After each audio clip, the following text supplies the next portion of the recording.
Step back and watch the chef cook. You want 17 birds? Big ring, I play for the 17 birds. Hit my line if you want 17 birds. Big ring, I play for the 17 birds.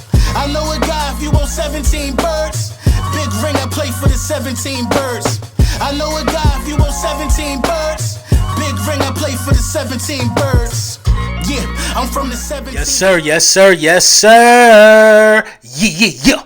Lil Brunson back at you with the back at you, and I'm the best reporting on the Eagles. Listen, before we get into the meat and potatoes, I'm going to let you know, man, this video was brought to you by Manscaped. Big Manscaped in the building, bringing you everything you need, man, from lawnmower 4.0s, 3.0s, everything you need to keep today's man groomed. Use code Brunson, say 20% off, get the free shipping, and the free shipping I fought for that for y'all. Listen, I'm disgusted. I can't even really get into the, the camp notes without telling you how disgusted I am. I'm disgusted. First of all, I got to start with the Dallas Cowboys fan base. A video comes out of Trayvon Diggs getting pan-seared and served on a platter. You know what I'm saying? Everybody's up in arms. The Dallas Cowboys fan base been crying about this video for 20 years, making excuses. Please, it's practice. Oh, look, it hurts though. Oh, please, it's practice. Leave us alone. It's practice. All they do is cry and all they do is talk. It's just, it's ridiculous to me. You know what I mean? And then the mitigated goal of Trayvon Diggs to, delete his social media. In fact, you know what I mean? I think he deactivated his Twitter. And first of all, the Dallas Cowboys fan base, the Dallas Cowboys Twitter community, y'all should take responsibility for that. Y'all are responsible for why the video circulating around too much. Y'all won't stop talking about it. I'm glad Trayvon Diggs deactivated his account. Somebody got to take that approach, man. Deactivate it. I don't want to hear the noise. I don't want to see it. Because when you're on your phone, these guys are millennials. The phone is in your hand. You're going to see something bad about yourself. You ain't going to like that. You know what I mean? Deactivate it. I want Jalen Reagor to deactivate his too. You know what I mean? I think it's just best. Sometimes just unplug, especially if you a little too sensitive for some of the stuff that's going on. And I'm upset with NFL.com for disrespecting Miles Sanders. They don't have Miles Sanders as a top 30 running back in the league. A top 30 running back in the league. It's embarrassing. It's appalling. Cordell Patterson, who was for the better half of his life, been a wide receiver. They have him ranked higher as a running back than Miles Sanders. Breece Hall is ranked one spot ahead of Miles Sanders. Dude is a rookie. Is he? Ain't he? Or am I tripping? This don't make no sense, man. And you know what? I'm outraged because I'm an Eagles fan, because I know that Miles Sanders can be better. You know what I mean? But at the end of the day, when you look at the names of the running backs on the list, man, it really might be, you could really make a case for that many guys being better than, you could really do it. So I'm appalled that he's in this position, because I know he's better than a lot of these guys. But when you look at the list, man, it's a lot of people on that list who put in some work and has changed the running games for their respective organizations. That is what it is. Miles Sanders got to, do what he got to do to get himself out of this situation. But appalling it was. I'm going to keep it a bean. It was, that John, just looking at it, it's sickening. We have the number one rushing attack in the National Football League, but we don't got a running back in the top 30. Make it make sense. Our RB1 got to, he got to go out there and punish his share, and that's what I think he's going to do. We had a tight end, man, Jaden Graham, tight end, on injury reserve, so we know he's going to be out for a while.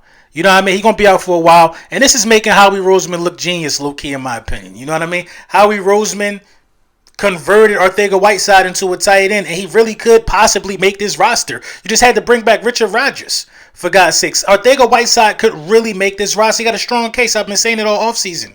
And I ain't heard nothing bad about him. I ain't hear, Arcega-Whiteside dropping passes. You know what I mean? Speaking of that, man, it's very, very funny when you think about it, how certain reporters report on one play versus other reporters reporting on the other play. Come on, man. We're in a parallel universe indeed, man.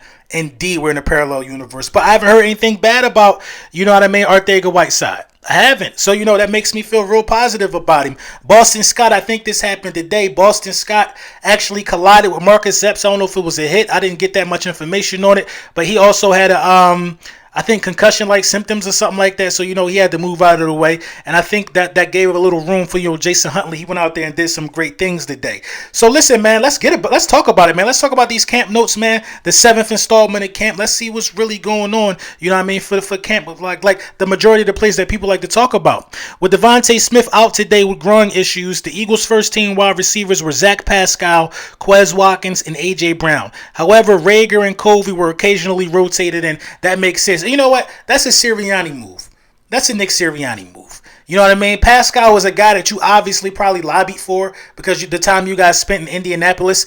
But with the camp that Jalen Rager was having and Pascal just coming off of an injury situation, I think Rager should have got the nod to run with the ones, being as though Devontae Smith is out. Nakobe Dean got some first team reps in. That's what's up, man. I like to hear that Nakobe Dean is getting the first team reps in because Nakobe Dean needs to get first team reps in if we want him to be on the field. Listen, it's not going to be that easy for Nakobe Dean to get starter quality minutes. I mean, that just is what it is, man. The way Kazir White is playing, Hassan Reddick when they line him up back there, and T.J. Edwards, so he really got to work for it. And the only way you can work for it is you put him up there with the ones sometime. I like that, man. Kazir White blew up a dump off of Hurts to Sanders. Stopping all of Sanders' forward momentum at the line of scrimmage. Kazir White is a dog, man. He's been making plays like that all camp. White then followed that play up with a pass breakup on a pass from Hurts intended to Dallas Goedert. Listen, tackling and coverage. We got a linebacking core now, y'all. A.J. Brown couldn't haul in a touchdown pass over his shoulder. Good coverage from Slay and good throw from Hurts, but it couldn't be completed. Good throw. Those things happen. Hurts had a good pass over the middle of the field to Goddard. Jalen seems to be working the middle of the field much more, which is important because he didn't do a very good job of it in the past. Hurts hit A.J. Brown over the middle of the field for what we would say was a big game. Hurts then threw another pass to Brown, who caught the pass on a post route. Brown stiff-armed multiple defenders to pick up yards after the catch. He's getting into season form now.